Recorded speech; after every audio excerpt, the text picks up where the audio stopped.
स्वागत है classic fact knowledge channel में। आज ये क्लासिक फैक्ट नॉलेज चैनल आपको कोलकाता के इतिहास के बारे में बताएगा। पश्चिम बंगाल की राजधानी कोलकाता की स्थापना जॉर्ज चार्नोक ने अगस्त 1690 में की थी। कोलकाता भारत का दूसरा सबसे बड़ा महानगर और पांचवा सबसे बड़ा बंदरगाह है। यह बंगाल की खाड़ी से शीर्ष तट से 170 किलोमीटर दूर हुगली नदी के बाएं किनारे पर स्थित है।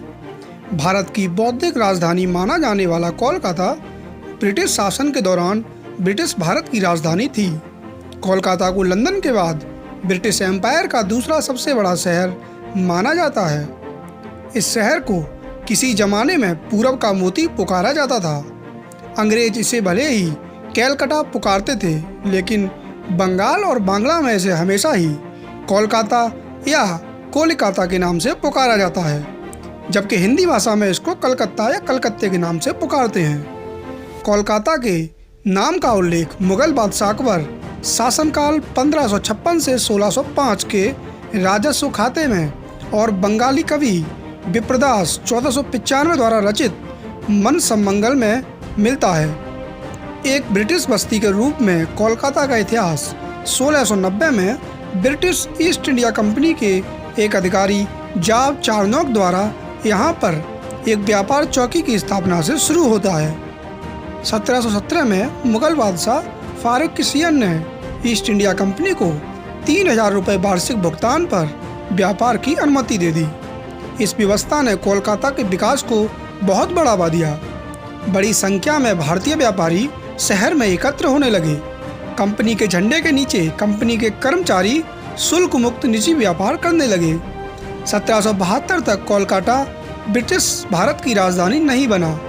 उस वर्ष प्रथम गवर्नर जनरल वारेन हेस्टिंग्स ने प्रांतीय मुगल राजधानी मुर्शिदाबाद से सभी महत्वपूर्ण कार्यालयों का स्थानांतरण इस शहर में किया।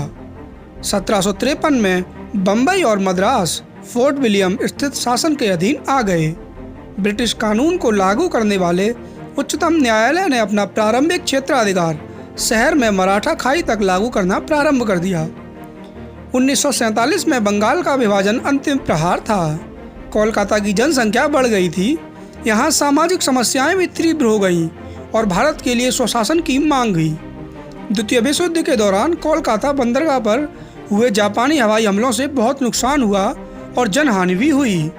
1947 में बंगाल के भारत और पाकिस्तान के बीच विभाजन से कोलकाता बहुत पिछड़ गया, क्योंकि यह अपने पूर्व पृष्ठभाग के एक हिस्से का व्यापार खोकर केवल पश्चिम बंगाल की राजधानी बनकर रह गया। अब अगर बात करें अर्थव्यवस्था की, कोलकाता पूर्वी भारत का एक पूर्वोत्तर राज्य का एक प्रधान व्यापारिक वाणिज्यिक एवं वित्तीय केंद्र है। यह कोलकाता स्टॉक एक्सचेंज भी है, जो भारत का दूसरे नंबर पर सबसे बड़ा स्टॉक एक्सचेंज है। यहाँ प्रमुख वाणिज्य एवं सैन्य बंदरगाह भी हैं। इनके साथ इस क्षेत्र का एकमात्र अंतर्राष्ट्रीय हवाई अड्डा भी यहीं है। कभी भारत का मुख्य शहर रहे कोलकाता ने स्वतंत्रता पश्चात कुछ आरंभिक वर्षों में अनवरत आर्थिक पतन को देखा। इसका मुख्य कारण राजनीतिक अस्थिरता एवं व्यापारिक यूनानियों का बढ़ना था। इस वजह से पूंजी निवेश एवं संसाधनों की कमी उत्पन्न हुई, जो कि यहाँ गिरती हुई आर्थिक स्थिति के भरपूर सहायक कारक सिद्ध हुए। भारतीय आर्थिक नीति के उदारीकरण की प्रक्रिया के दशक में शहर की भाग्यरेखा को एक नई दिशा दी।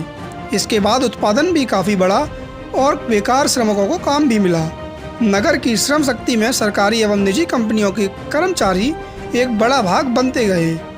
यहाँ बड़ी संख्या में अकुशल एवं अर्धकुशल श्रमिक हैं, जिनके साथ अन्य कुशल कारीगर भी अच्छी संख्या में कार्यरत हैं। शहर की आर्थिक स्थिति के सूचना प्रौद्योगिकी सेवाओं में बड़ा हाथ रहा। सूचना प्रौद्योगिकी क्षेत्र यहाँ प्रतिवर्ष लगभग 60% की उत्पत्ति कर रहा है, जो राष्ट्रीय औसत का दोगुना है।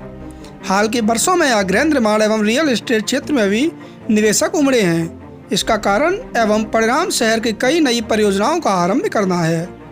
कोलकाता में कई बड़ी भारतीय निगमों की औद्योगिक इकाइयाँ स्थापित हैं, जैसे जूट से लेकर इलेक्ट्रॉनिक सामान तक कई उल्लेखनीय कंपनियाँ जिनके यहाँ मुख्यालय हैं।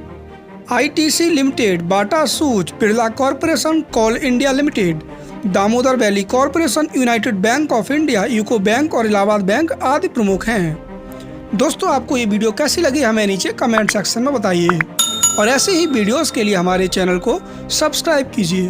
वीडियो पर लाइक कीजिए और कमेंट किए बिना कहीं मत जाइए। मिलते हैं अपनी अगली वीडियो में।